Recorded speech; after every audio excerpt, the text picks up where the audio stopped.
तंबाखू बिडी सिगारेट मांस मच्छी गुटखा दारू आदी व्यभिचारी व्यसन कोणी परिवारात करत असेल त्याचा त्यागन करा व येत्या जात्या श्वासामध्ये रामनामाचं स्मरण करा. रामनाम घ्या भाग्य जागवा, रामनाम घ्या भाग्य जागवा. करा सर्वांनी रामराम. येत्या जात्या श्वासामध्ये रामनामाचं स्मरण करायचं. करा असं रामराम करा.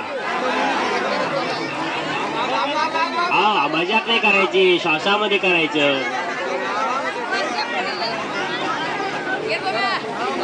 पुढे प्रश्न. रामनाम घ्या भाग्य जागवा, रामनाम घ्या भाग्य जागवा. रामनाम घेतल्याने असंभव काम संभव होतात. करा सर्वांनी रामराम. हे तुमच्या काही कामाचं नाही.